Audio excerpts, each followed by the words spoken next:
برادران ملت اسلامی، السلام علیکم ورحمۃ اللہ وبرکاتہ۔ الحمد للہ وکفا وسلام علی حبیبہ المصطفى، اما بعد فاعوذ باللہ من الشیطان الرجیم، بسم اللہ الرحمن الرحیم۔ لن ینال اللہ لحومها ولا دماؤها ولكن يناله التقوى منكم، صدق اللہ مولانا العظیم۔ بارگاہ رسالت معاب صلی اللہ علیہ وسلم میں درود پاک کا ہدیہ پیش کریں۔ اللہم صل علی سیدنا و مولانا محمد معدن الجود والکرم وآلہ واصحابہ الکرام وابنہ الکریم وبارک وسلم صلاة دائمة سرمدا ابدا۔ مسلمانوں کے لیے اللہ عز و جل کی طرف سے دو عیدیں دی گئی ہیں، ایک رمضان المبارکہ کے روزے مکمل ہونے کے بعد اور دوسرے ذی الحجہ کی 10ویں کو، عشرہ ذی الحجہ جس کو ہم عید الاضحیٰ کہتے ہیں اور اردو میں بقرعید، عید قربان کے نام سے جانتے ہیں۔ یہ دو عیدیں اللہ تبارک و تعالیٰ کی طرف سے مسلمانوں کو دی گئی ہیں۔ ان عیدوں کے دنوں میں روزہ رکھنا بھی جائز نہیں ہے، خوشیوں کے دن۔ اور یہ جو ایام چل رہے ہیں پہلی ذی الحجہ سے لے کر 10ویں ذی الحجہ تک، اس کا ذکر تو اللہ تعالیٰ نے قرآن میں یوں فرمایا، والفجر ولیال عشر، فجر کی قسم اور 10 راتوں کی قسم۔ اور وہ 10 راتیں کون سی ہیں؟ پہلی ذی الحجہ سے لے کر 10ویں ذی الحجہ تک کی رات، یہ 10 راتیں اتنی عظمت والی ہیں کہ اللہ خود ان کی قسم فرما رہا ہے، اللہ ان کی قسم یاد فرما رہا ہے۔ اور ان ایام میں جو اعمال کیے جاتے ہیں اللہ کی بارگاہ میں مقبول ہوتے ہیں۔ یہ حرمت والے مہینوں میں سے ایک مہینہ ہے۔ زمانے جاہلیت میں بھی ان مہینوں میں جنگ و جدال نہیں کیا جاتا تھا۔ کوئی بھی جنگ چل بھی رہی ہو تو یہ مہینے آتے تو جنگ روک دی جاتی تھی، کیونکہ یہ حرمت والے مہینے۔ تو ذی الحجہ کے مہینے میں ہم اور آپ ابھی اپنی زندگی کی سانسیں لے رہے ہیں، لیکن قربانی کے متعلق جیسے کہ لوگوں کے دل و دماغ میں ایک کانسیپٹ اور پھر پھیلایا ہوا ایک کانسیپٹ اور اسلامی کانسیپٹ، تینوں میں کیا چیزوں کا فرق ہے؟ اسلام کون سی قربانی چاہتا ہے؟ لوگوں نے کیا پروپیگنڈا پھیلایا ہے؟ اور عوام کے ذہن میں کیا بیٹھا ہوا ہے؟ تینوں کو ہم تھوڑا سرسری نظر سے دیکھتے ہیں۔ سب سے پہلی چیز تو یہ ہے، اسلام جس قربانی کی بات کر رہا ہے، قرآن میں اللہ فرماتا ہے، لن ینال اللہ لحومها ولا دماؤها، نہ تمہارا گوشت نہ تمہارا بہایا ہوا خون اللہ تک پہنچتا ہے، وَلَكِنْ يَنَالُهُ التَّقْوَى مِنْكُمْ، بلکہ اس کے پیچھے جو تمہارا تقوی ہے وہ اللہ تک پہنچتا ہے۔ تمہاری نیت دیکھی جا رہی ہے، تمہارا اخلاص دیکھا جا رہا ہے۔ اسی لیے کہا گیا ہے کوئی گوشت کھانے کی نیت سے قربانی کرتا ہے تو اس کی قربانی ہوگی ہی نہیں۔ گوشت کی نیت سے اگر کسی نے قربانی کیا اس کی قربانی نہیں، یا پھر اگر ذبح کرنے کے بعد بیچنے کی نیت کیا گوشت میں سے کچھ حصہ، وہ تجارت کی نیت کیا ہوا ہے، تب بھی اس کی قربانی نہیں ہے۔ قربانی صرف وہ ہے جو خالص اللہ کی رضا کے لیے کرے، جو اللہ تعالیٰ نے حکم فرمایا مجھے اور اللہ کریم کے حکم پر عمل پیرا ہوتے ہوئے میں قربانی کر رہا ہوں، یہ اس نیت کے ساتھ جس نے قربانی کیا اس کی قربانی قبول ہے۔ یہ اسلام چاہتا ہے آپ کی قربانی۔ اور لوگوں کے دل و دماغ میں جو اکثر بیٹھا ہوا ہے وہ یہ ہے کہ موسم آ رہا ہے، سب کر رہے ہیں تو ہم کو بھی کرنا چاہیے۔ اور کچھ لوگ فیشن کے طور پر، کچھ لوگ بچوں کی ضد پر قربانی کر گئے۔ یہ لوگوں کے ذہن و دماغ میں بیٹھا ہوا ہے۔ نہیں میرے عزیزو، جو مالک نصاب ہے اس پر قربانی واجب ہے، یہاں تک کہ اللہ کے نبی صلی اللہ علیہ وسلم نے ارشاد فرمایا، استطاعت ہونے کے بعد، مالک نصاب ہونے کے بعد جس نے قربانی نہیں کیا، حضور فرماتے ہیں وہ ہماری عیدگاہ کے قریب بھی نہ آئے۔ حضور اکرم صلی اللہ علیہ وسلم فرماتے ہیں ہماری عیدگاہ کے قریب نہ آئے، اس کے لیے دنیا میں یہ وعید ہے تو آخرت میں اس کا عذاب اور ہے۔ تیسری چیز جو پروپیگنڈا کیا پھیلا ہوا ہے قربانی کو لے کر، ایک بہت بڑا پروپیگنڈا ہے اسلام کے خلاف کچھ بھی بات پھیلانے کے لیے لوگوں کو صرف ایک چھوٹی سی سوئی چاہیے کہ ان کا ایک پھیلایا ہوا یہ پروپیگنڈا کہ لاکھوں ہزاروں اینیملز اس میں کاٹ دیے جاتے ہیں، ذبح کر دیے جاتے ہیں، خون بہایا جاتا ہے، اس کا حاصل کیا ہوتا ہے؟ جیوت چیزوں کو مار دیا جاتا ہے۔ میرے عزیزوں، لوگ یہ باتیں تو صرف اور صرف اسلام کے خلاف کرنے کے لیے پھیلاتے ہیں، جبکہ میں آپ کو بتاؤں دنیا کے تقریباً مذاہب میں قربانی کا کانسیپٹ موجود ہے۔ اکثر دینوں میں وہ الگ الگ انداز ہے، کہیں بلی چڑھانا ہو گیا ہے، کہیں دیوتا کو کچھ پیش کرنا ہو گیا ہے۔ قربانی کا کئی جگہوں پر یہ کانسیپٹ موجود ہے، لیکن کوئی اپنے گریبان میں جھانکتا تھوڑی نہ، دوسرے کے گھر میں جھانکنے کی عادت زیادہ ہوتی۔ اسلام کی قربانی لوگوں کو نظر آتی ہے کہ مسلمان جتنا پریکٹیکل ہے اپنے دین پر، دنیا میں کوئی بھی اپنے دین پر اتنا پریکٹیکل نہیں ہے۔ کوئی بھی اپنے دین پر اس طرح پابندی سے عمل کرنے والا ملتا نہیں۔ جلن اسی بات کی تو ہے کہ کوئی پوسٹر نہیں لگاتے، کوئی اعلان نہیں کرتے، اور جمعہ میں پوری صفیں ان کی بھری نظر آتی۔ کون تمہیں پرچار کر کے جمعہ میں بلاتا ہے؟ وہ خالق کائنات کی طرف سے تمہارا جو لگاؤ ہے، وہ جو تمہیں کھینچ کر گھروں سے مسجدوں میں لاتا ہے۔ فتنوں کا دور ہے، اس کے باوجود جمعہ میں کوئی بھی مسجد ایسی نہیں ہوگی جو خالی پڑی ہوئی۔ مسلمان آج کے دور میں بھی اپنے دین پر عمل پیرا ہے، اور یہ تکلیف کا سبب بن جاتا ہے دوسروں کے لیے۔ اسی طرح قربانی کے ایام آتے ہیں تو کچھ ماڈرن خیالات والوں کو لا کر کے ہمارے درمیان پیش کیا جاتا ہے۔ وہ ایسی میٹھی میٹھی باتوں کے ذریعے سے تمہیں لبھانے کی کوشش کریں۔ اتنے پیسے خرچہ کرنے کے، 40,000 کا 50,000 کا بکرا لینے سے بہتر ہے کسی غریب کو مدد کر دیا جائے، کسی کا گھر بنا دیا جائے، کسی کا راشن پہنچا دیا جائے۔ میاں وہ سال بھر ہم کرتے ہیں الحمدللہ، قربانی کے دنوں میں ہی کیوں؟ اللہ کے نبی صلی اللہ تعالی علیہ وسلم کی حدیث سن۔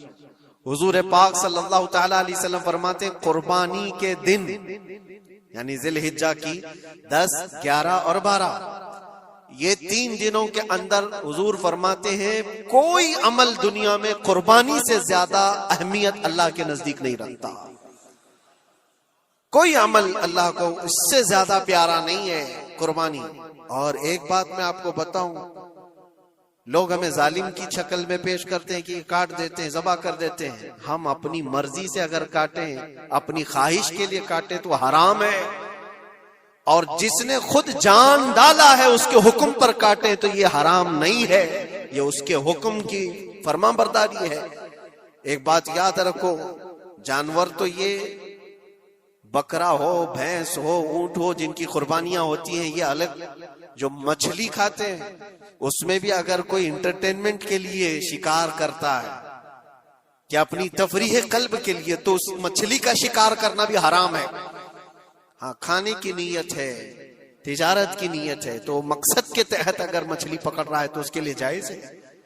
اسلام یوں ہی کسی چیز کی جان لینا اور خون بہانے کا حکم نہیں دیتا۔ اللہ تبارک و تعالی کا حکم ہے، اور اس نے کائنات کو جس انداز سے بنایا ہے، ان جانوروں کو اللہ تعالیٰ نے ہمارے کھانے کے لیے بنایا ہے، جس کی وجہ سے یہ قربان کیے جاتے ہیں۔ اور اگر میں کہتا ہوں سارے جانوروں کی قربانی بند کر کے دیکھ لو، پھر جانور ہی رہیں گے، تمہارا رہنا مشکل ہو جائے گا۔ اسلام کی یہ قربانیاں تو سال میں ایک مرتبہ ہوتی ہے نا، جو ایک دن کی جاتی ہیں، 10ویں ذی الحجہ سے 12ویں کو۔ اگر نوجوانوں میں ایک دعوت دیتا ہوں، جاؤ، آج تو AI کا زمانہ ہے، کچھ بھی پوچھو تو لا کر کے تمہارے سامنے رکھ دے گا سارا ڈیٹا۔ ذرا یہ بھی ڈیٹا نکال کر کے دیکھ لو کہ سال بھر میں KFC میں کتنی چکن ذبح ہوتے ہیں، پوری دنیا بھر میں پر ڈے میکڈونلڈ صرف چکن ہی نہیں بیچتا، گائے کا گوشت بھی بیچتا ہے پوری دنیا بھر میں، جس کو یہاں پر بھی بہت سینے سے لگا کر کے رکھے گئے ہیں۔ پوری دنیا بھر میں ان کا استقبال ہے، کیونکہ امریکن کمپنیاں ہیں، باپ دادا کی کمپنیاں ہیں، ان کو کوئی آنکھ نہیں دکھا سکتا۔ اور انٹرنیٹ کے ڈیٹا کے حساب سے پر ڈے 68,000 گائے تو میکڈونلڈ ذبح کرتا ہے۔ پر ڈے کی بات کر رہا ہوں، سال بھر کی نہیں۔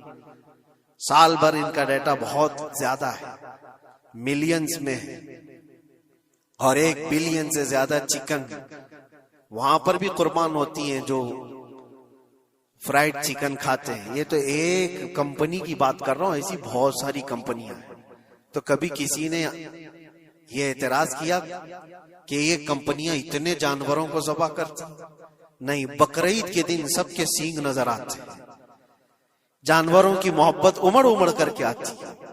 سال بھر جو قربان ہو رہے ہیں، کبھی کسی نے آبجیکشن نہیں کیا کہ یہ سارے آؤٹ لیٹس بند کیوں نہیں کر دیے جاتے، یہ ساری دکانیں کیوں نہیں بند کر دی جاتی جو سال بھر ذبح کر رہے ہیں۔ ہو سکتا ہے میکڈونلڈ یہاں نہیں ذبح کرتا گائے کو، کیونکہ یہاں پتہ ہے حالات صحیح نہیں ہیں، لیکن دوسری جگہ پر جا کر دیکھیں، سب جگہ پر بیف آسانی سے ان کے ہاں ملتا ہے۔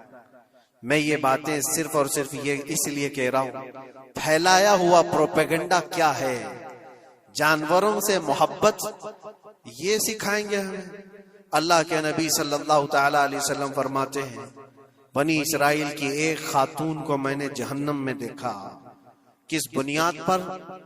فرماتے ہیں وہ عبادت گزار تھی، زاہدہ تھی، پرہیزگار تھی، لیکن ایک بلی پالی ہوئی تھی، اور اس نے کبھی عبادت کرنی ہوتی تو 2 دن 3 دن تک اپنے کمرے میں گوشہ نشین ہو جاتی تھی اکیلی، اور اس نے اپنی بلی کو ایک جگہ پر گلے سے رسی لگا کر باندھ دی، اور 3 دن تک وہ اپنی عبادت میں رہی، مصروف رہی، اور 3 دن کے بعد اسے خیال آیا تو جا کر دیکھی بلی مر چکی تھی۔ حدیث پاک میں صحیح حدیث ہے، اللہ کے نبی صلی اللہ علیہ وسلم فرماتے ہیں صرف اس بنیاد پر اللہ تبارک و تعالیٰ وہ عبادت کرنے والی عورت کو جہنم میں بھیج دیا۔ جو میری مخلوق پر رحم نہیں کرتا وہ رحم کے قابل نہیں ہے۔ یہ سکھائیں گے ہمیں جانوروں پر رحم کرنا۔ ہم جس جانور کو ذبح کرتے ہیں وہ اللہ کے حکم سے کرتے ہیں، اس کے علاوہ کسی بھی جانور کو ظلم کرنا، اللہ کے نبی صلی اللہ تعالی علیہ وسلم کی حدیثوں میں سے یہ ہے کہ جانور پر ظلم کرنا ذمی پر ظلم کرنے سے بڑا ہے۔ اور ذمی کیا ہے؟ ذمی وہ جو مسلمانوں کے ملک میں امن کے ساتھ رہنے کے لیے ریکویسٹ کیا ہوا ہو اور اسلامی حکومت اسے امن دی ہوئی ہو، اور اللہ کے نبی صلی اللہ علیہ وسلم فرماتے ہیں مسلمان پر ظلم کرنے سے زیادہ بڑا ظلم ذمی پر ظلم کرنا ہے، اور اس سے بڑا ظلم جانور پر ظلم کرنا ہے۔ یہ میرے آقا کے فرمان ہے، نبی اکرم صلی اللہ علیہ وسلم نے فرمایا، اور رحمت للعالمین ہے۔ اور ایک بڑی بات میں آپ کو بتاؤں، جو یہ پھیلایا جاتا ہے کہ جانوروں پر ظلم، سیدنا امام غزالی رحمت اللہ تعالی علیہ کی ایک بات میں پڑھ رہا تھا، حجت الاسلام، جن کی کتابیں پڑھ کر کے لوگ اللہ کے ولی بن گئے۔ امام غزالی کا نام سنا ہے؟ اتنی کتابیں انہوں نے لکھا، تصوف کے امام ہیں، علم کلام کے امام ہیں، منطق کے امام ہیں، فقہ و تصوف کے امام ہیں، بے شمار علوم و فنون کے دریا بہائے ہیں۔ اس حجت الاسلام امام غزالی رحمت اللہ علیہ کے انتقال کے بعد ان کے بھائی نے ان کو خواب میں دیکھا اور پوچھا آپ کے ساتھ اللہ نے کیا معاملہ فرمایا؟ امام غزالی فرماتے اللہ نے مجھے بخش دیا، میری لکھی ہوئی کتابیں، میری عبادتیں، ہزاروں کو جو میں نے پڑھایا وہ شاگرد، یہ ساری چیزوں کی وجہ سے نہیں، بس ایک کام کی وجہ سے۔ پوچھا وہ کون سا کام؟ کہا ایک بار میں کتاب لکھ رہا تھا اور سیاہی میں قلم ڈبو کر کے لکھا جاتا تھا، اور سیاہی جو بنتی تھی وہ پھلوں کے رس سے نکال کر کے، اور لکڑی کا قلم اس میں ڈبو کر کے لکھا جاتا تھا۔ تو میں لکھ رہا تھا کہ ایک مکھی آ کر سیاہی پر بیٹھ گئی، میں اپنا قلم روک لیا کہ ہو سکتا ہے وہ پیاسی ہو، پی کر چلی جائے۔ کافی دیر تک وہ مکھی اس سیاہی پر بیٹھی رہی، اور پی کر کے جب وہ اڑ گئی تو پھر میں اپنا قلم چلاتا رہا۔ یہ بات تو زندگی میں آئی اور گئی، میں نے تو اس کو چھوٹا سمجھا تھا، لیکن میری موت کے بعد رب تبارک و تعالیٰ نے مجھے اٹھا کر فرمایا جس نے میری چھوٹی مخلوق پر رحم کیا بس اس نیکی کی بنیاد پر میں تجھے جنت عطا کرتا ہوں۔ ایک جانور پر رحم کرنے کی بنیاد پر، ایک جانور پر رحم کرنے کی بنیاد پر، اور حدیث پاک میں، صحیح حدیث پاک میں یہ بھی ہے، ایک طوائف تھی جس نے مرتے ہوئے کتے کو بچایا تھا پانی پلا کر، اور اس بنیاد پر اس کی بخشش ہو گئی۔ طوائف تھی اور رحم کیا جانور پر تو اس کی بخشش ہو گئی۔ میں اسلام کی وہ چیزیں تمہیں بتا رہا ہوں جو دنیا تمہارے سامنے یہ چیزیں لانے سے عاجز ہے اور قاصر ہے، یہاں تک کہ اللہ کے نبی صلی اللہ تعالی علیہ وسلم نے فرمایا جانور پر اگر تم نے ظلم کیا ہے تو جس طرح سے ظلم کرو گے قیامت کے دن یہ اپنے سینگوں کے ساتھ، اپنے کھروں کے ساتھ اٹھے گا اور اسی طرح سے اس کا بدلہ بھی دلایا جائے گا۔ وہ تمہیں مارے گا قیامت کے دن اور بدلہ لے گا۔ یہ بھی حدیث پاک میں۔ جانور پر ہمیں اس کے چہرے پر مارنے کا حکم نہیں ہے، اس کو اس کی طاقت سے زیادہ بوجھ ڈالنے کا حکم نہیں ہے۔ اللہ کے نبی صلی اللہ تعالی علیہ وسلم کے پاس ایک صحابی آئے، اونٹ پالتے تھے، کہا ایک اونٹ بہت سرکش ہو گیا ہے، اور جب اونٹ سرکش ہو جاتا ہے نا کسی کی کھوپڑی کھینچ لیتا ہے، اب وہ اسی وقت سر کو پکڑ لیا تو آدمی وہیں ختم ہو جائے۔ وہ کسی کے قابو میں نہیں آ رہا تھا، حضور کے پاس آئے، رسول پاک صلی اللہ علیہ وسلم نے فرمایا چلو میں چلتا ہوں دیکھتا ہوں۔ صحابہ کہتے ہیں حضور جب چلنے لگے تو ہمیں خوف ہوا، ڈر ہوا کہ یہ اونٹ بدک گیا ہے، سرکش ہے، کہیں کچھ نقصان نہ پہنچا ہے، اور تنہا میرے مصطفیٰ صلی اللہ علیہ وسلم آگے بڑھتے چلے گئے۔ صحابہ کہتے ہیں ہمیں ڈر لگ رہا تھا، لیکن میرے عزیزو وہ رحمت للعالمین ہے، سب کی رحمت بن کر آئے۔ نبی پاک صلی اللہ تعالی علیہ وسلم جب قریب گئے تو اونٹ کوئی سرکشی نہیں کیا، کچھ نہیں۔ حضور پاک صلی اللہ تعالی علیہ وسلم کے چہرے کے پاس اپنا منہ کرتا ہے اور اپنی زبان کو چپڑ چپڑ چپڑ کرتے ہوئے اپنی زبان ہلا رہا ہے، اور حضور پاک صلی اللہ تعالی علیہ وسلم ایسے سنتے جا رہے ہیں جیسے کسی دانشور کی بات سن رہے ہیں۔ پھر نبی پاک صلی اللہ علیہ وسلم اونٹ کے مالک کی طرف متوجہ ہوئے اور کہا یہ اونٹ تیری شکایت کر رہا ہے، یہ اونٹ تیری شکایت کر رہا ہے، یہ سرکش اس لیے ہوا کہ تو اس کی طاقت سے زیادہ بوجھ اس پر ڈالتا ہے اور کھانا اس کو کم دیا کرتا ہے۔ کیا یہ بات صحیح ہے؟ وہ جو بدو تھے، جو اونٹ کے مالک تھے، انہوں نے چہرہ جھکا لیا اور کہا وعدہ کرتا ہوں حضور پاک صلی اللہ علیہ وسلم سے کہ اس سے زیادہ، اس کی طاقت سے زیادہ بوجھ نہیں ڈالوں گا، اور اس کا چارہ، اس کے کھانے کا انتظام روزانہ کیا کروں گا۔ نبی پاک صلی اللہ علیہ وسلم نے اس اونٹ کی رسی پکڑی اور مالک کو دے دیا، پھر وہ اونٹ اسی طرح تابعدار ہو کر نکل پڑا۔ یہ اسلام میں میرے آقا صلی اللہ تعالی علیہ وسلم کا عدل تو دیکھو، ان کی طاقت سے زیادہ کا بوجھ ڈالنے کا حکم نہیں ہے۔ اور دنیا یہ پروپیگنڈا پھیلائی ہوئی ہے کہ یہاں جانوروں کو کاٹا جاتا ہے، جو ذبح کرنے کا حکم ہے وہ اللہ کے حکم سے۔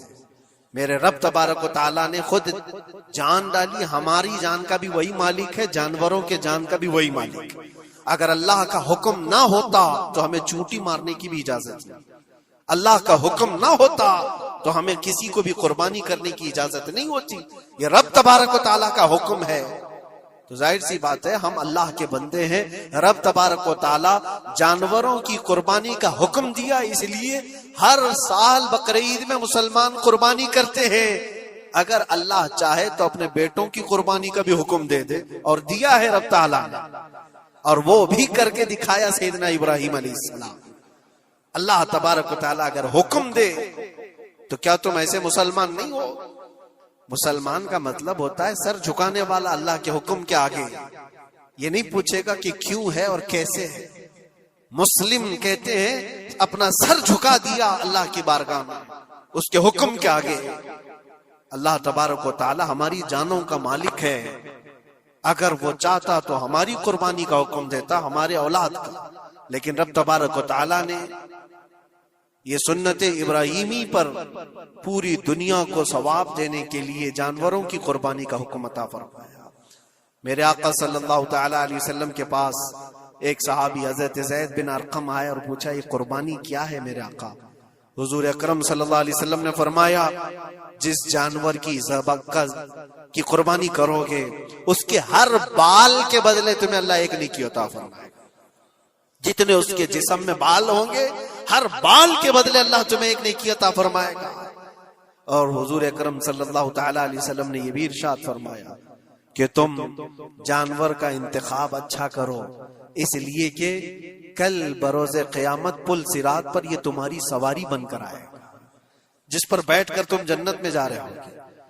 اور لوگ یہ بھی پوچھتے ہیں ہم نے ایک بار قربانی کی ہے تو وہاں سواری کون سی والی آئے گی؟ یہ بھی ملتا ہے روایت میں، تم نے اپنی زندگی میں جو سب سے پہلے قربانی کی ہے اس پر سوار ہوگے، لیکن ہر سال کی قربانی والے جانور بھی سواری بن کر تمہارے ارد گرد آئیں گے، وہ سب ہوں گے، تم انتخاب کرو جس پر سوار ہونا چاہو۔ اسی لیے قربانی میں عیب والے جانور کی قربانی جائز نہیں، لنگڑا ہو، لولا ہو، کان کٹا ہوا ہو۔ کیوں جائز نہیں ہے؟ دنیا تو یہ سمجھتی ہے کٹنے والا جانور وہ ہونا چاہیے جو ریجیکٹڈ ہو، جس کو کاٹا جا رہا ہے وہ دنیا میں کام کے لائق نہ ہو، اس کو کاٹنا چاہیے۔ دنیا کا یہ کانسیپٹ ہے، دنیا کا تصور یہ ہے۔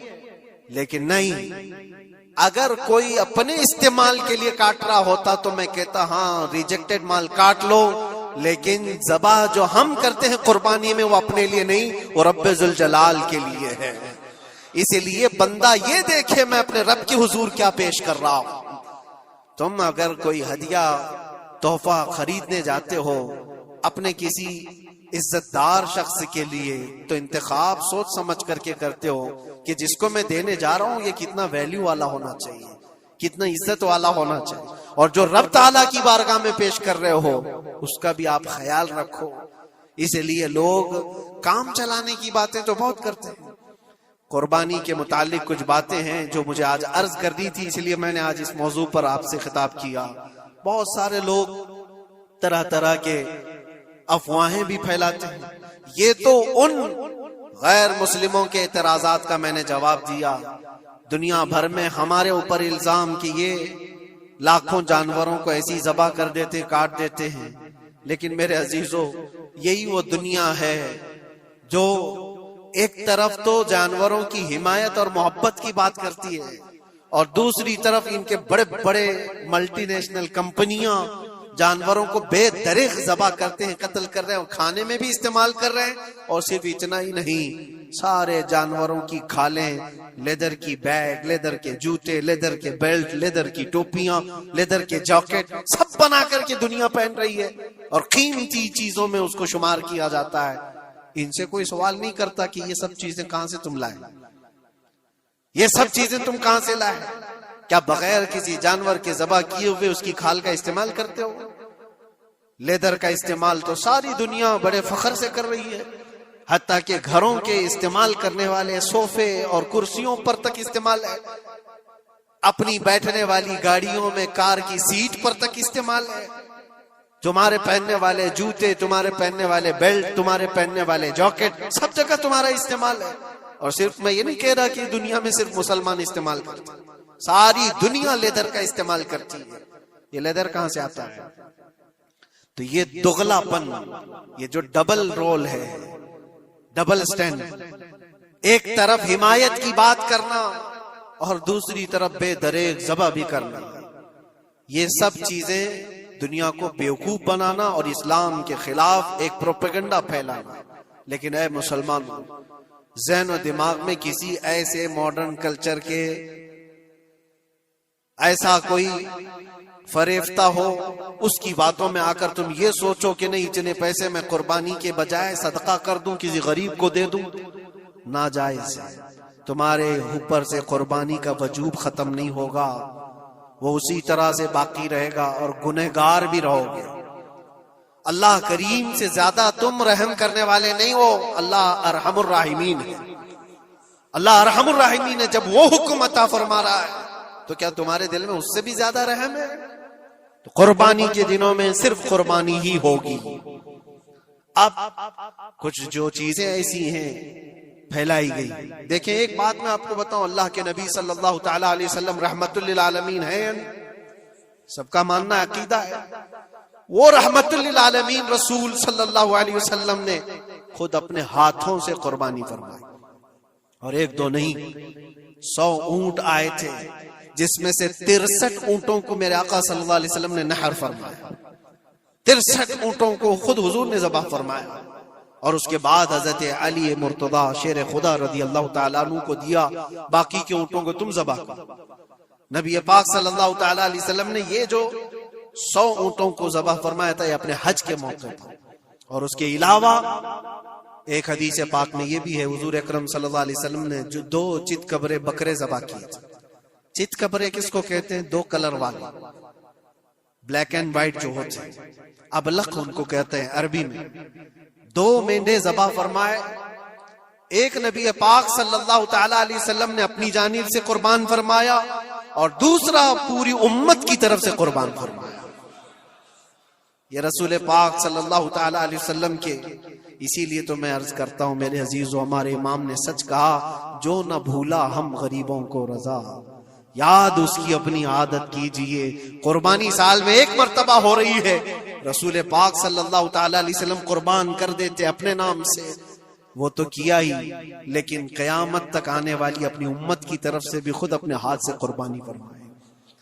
آج امت یہ پوچھتی ہے میرے عزیزوں، قربانی کے لیے 1400 سال پہلے تمہارے رسول نے تمہاری جانب سے قربانی کی، اور اللہ نے جس کو استطاعت دی، جس کو طاقت دی، میں یہ چاہتا ہوں کہ تمہارے اوپر جو قربانی واجب ہے اپنی قربانی کرو، ساتھ میں ایک اور قربانی میرے مصطفیٰ کی طرف سے کرو، حضور اکرم صلی اللہ علیہ وسلم کی طرف، جبکہ ان کے احسان کا بدلہ پوری امت نہیں ادا کر سکتی، لیکن ہم ہدیہ تشکر کے طور پر اپنی طرف سے پیش کر سکتے ہیں۔ اور کچھ لوگوں نے یہ سمجھ رکھا ہے، ایک بکرا لے کر کے آتے ہیں پورے گھر والوں کی طرف سے قربانی، ایک بکرا پورے گھر والوں کی طرف سے قربانی۔ میرے عزیزو، بکرا ایک آدمی کی طرف سے ہی قربان ہوگا جو مالک نصاب ہے۔ گھر میں اگر 4 لوگ مالک نصاب ہیں تو 4 پر قربانی ہے، شوہر پر بھی، بیوی پر بھی، بیٹے پر بھی، جو مالک نصاب ہے۔ مالک نصاب کا مطلب کیا ہے آپ جانتے ہیں؟ جس کے پاس 52.5 تولہ چاندی یا 7.5 تولہ سونا یا اس کے برابر کی قیمت ہو، دونوں میں سے کسی ایک کے برابر کی قیمت ہو۔ اس زمانے میں آپ کیلکولیٹ کر لو 52.5 تولہ چاندی کی قیمت کیا ہو سکتی ہے۔ اتنی اگر تمہارے پاس رقم ہے، اتنی مالیت ہے تمہارے پاس، تو تم مالک نصاب ہو اور تمہارے اوپر قربانی واجب ہے۔ قربانی تمہارے اوپر واجب ہے، اور قربانی واجب ہونے کے لیے سال بھر پیسے ہونا ضروری نہیں، قربانی کے دنوں میں اگر وہ مالک نصاب ہوا تب بھی اس پر واجب ہے۔ زکوٰۃ کا حکم الگ ہے، قربانی کا حکم الگ ہے۔ اور پورے گھر کی طرف سے ایک بکرا قربان کیا تو کسی کا بھی نہیں ہوا۔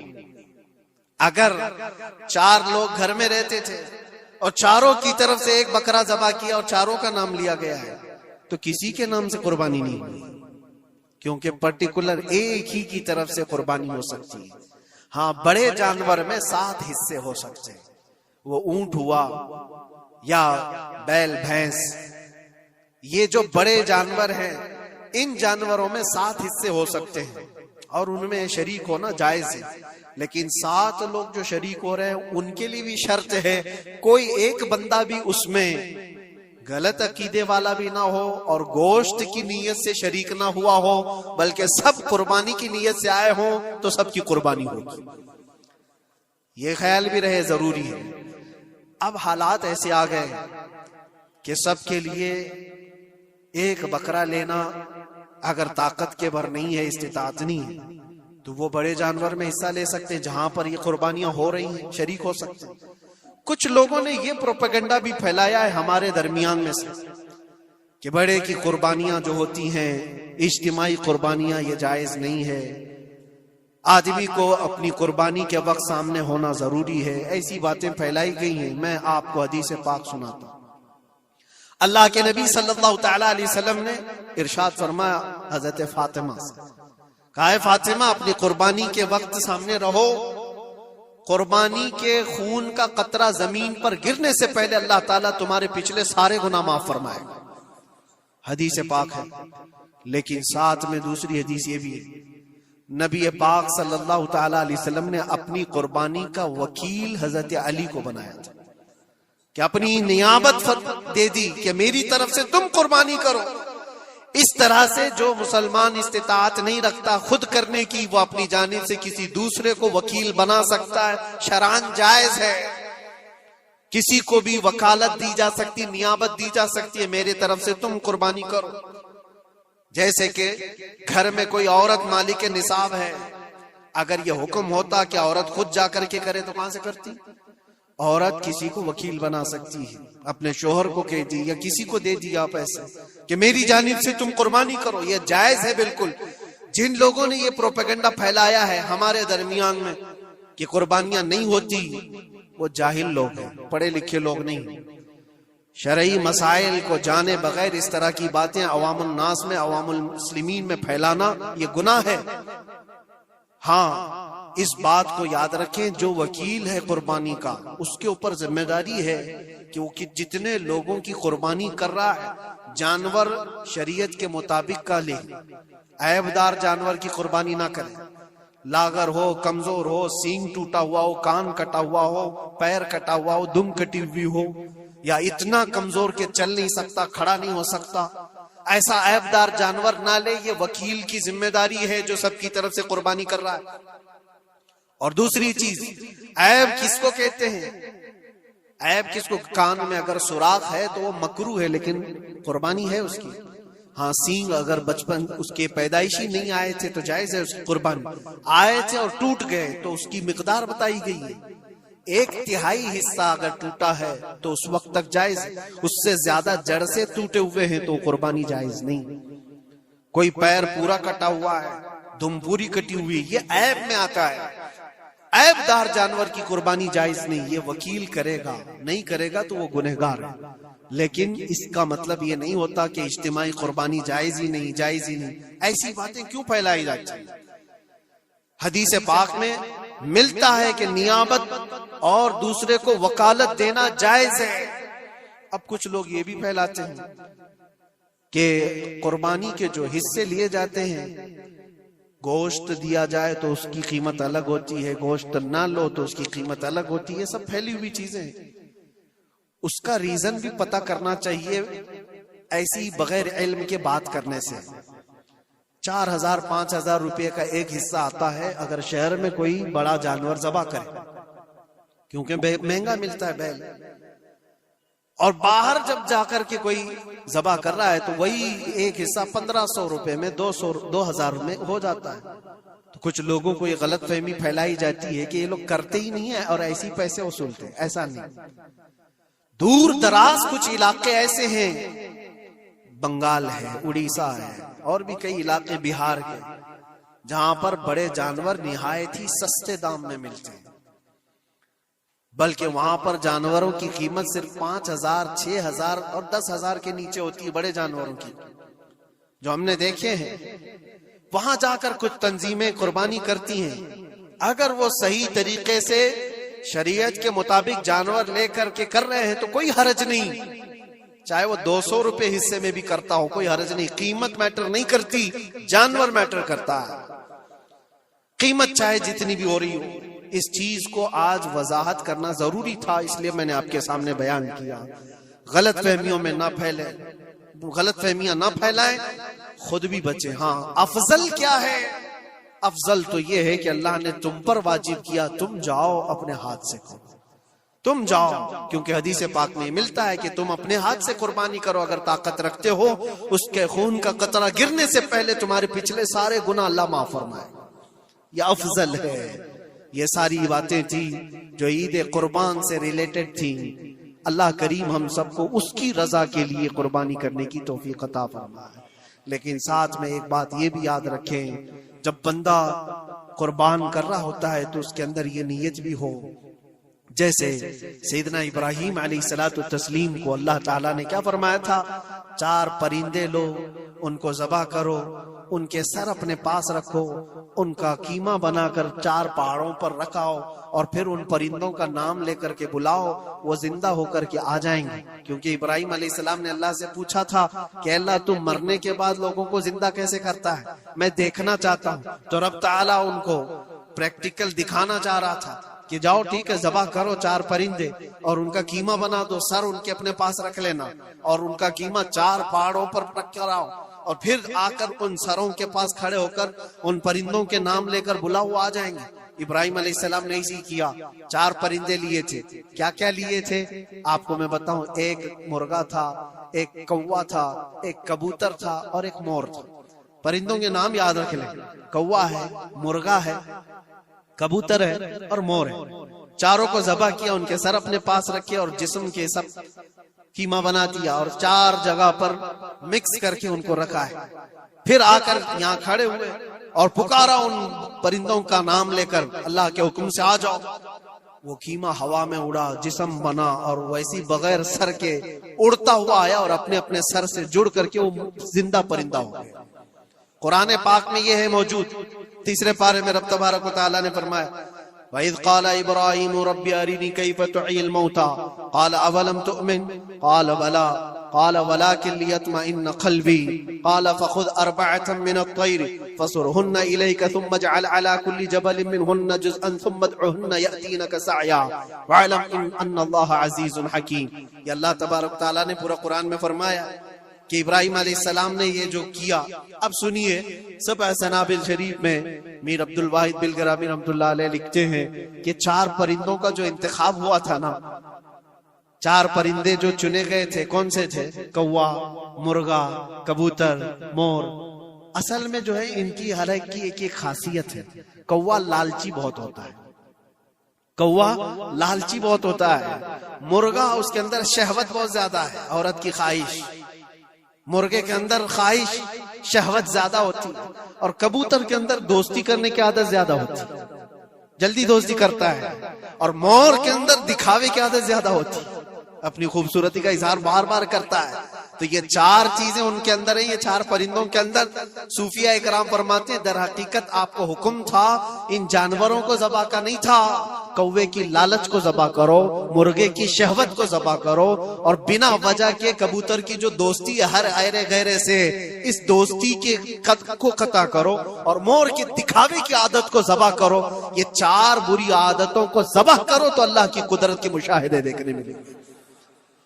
در حقیقت وہاں پر صوفیہ اکرام فرماتے ہیں، اور یہی بات ہے کہ شیطان کو جب کنکریاں مارنے کے لیے حجاج جاتے ہیں، وہ تو ایک پلر ہے جس کو کنکریاں مارتے ہیں، وہاں ایک پلر ہے، اس پلر کو کنکریاں مار کر کے آتے ہیں۔ لیکن میرے عزیزو، تصور یہ ہونی چاہیے زندگی بھر جو شیطان مجھے بہکاتا ہے میں اس کو کنکریاں مار رہا ہوں۔ اگر تمہاری نیت صالح ہوئی اور کنکری لگ گئی تو یقیناً زندگی بھر شیطان کی شرارتوں سے محفوظ ہو جاؤ۔ تم نے اپنے شیطان کو زخمی کر دیا، اسی لیے جس کا حج قبول ہو جاتا ہے اس کی کنکری وہاں سے اٹھا لی جاتی، ورنہ تو 40 لاکھ لوگ 70 کنکریاں مار کر کے آئیں تو پہاڑ بن جانا چاہیے، لیکن کوئی پہاڑ نہیں ہوتا وہاں کنکریوں کا، جا کر دیکھیں، نہ ہی اس کو اٹھایا جا رہا ہے۔ لیکن حدیث پاک میں جس حاجی کا حج قبول ہوتا ہے اس کی کنکریاں اٹھا لی جاتی ہیں، وہ شیطان کو لگ چکی ہے۔ تو نیت کا دار و مدار ہے، اسی لیے سب سے پہلے میں نے آیت یہی پڑھی، رب تعالیٰ فرماتا لن ینال اللہ لحومها ولا دماؤها ولکن ینالہ التقوی منکم، ہرگز تمہارا گوشت، تمہارا بہایا خون اللہ تک نہیں پہنچتا، بلکہ اس کے پیچھے جو تمہاری خالص نیت ہے، جو تقوی ہے، وہ اللہ تک پہنچتا ہے۔ قربانیوں میں یہ نیت کرو کہ رب تبارک و تعالیٰ میں اپنی ساری خواہشات کو ذبح کر رہا ہوں، مولا مجھے بری خواہشات سے زندگی بھر محفوظ فرما دے۔ وآخر دعوانا ان الحمدللہ رب العالمین۔ السلام علیکم۔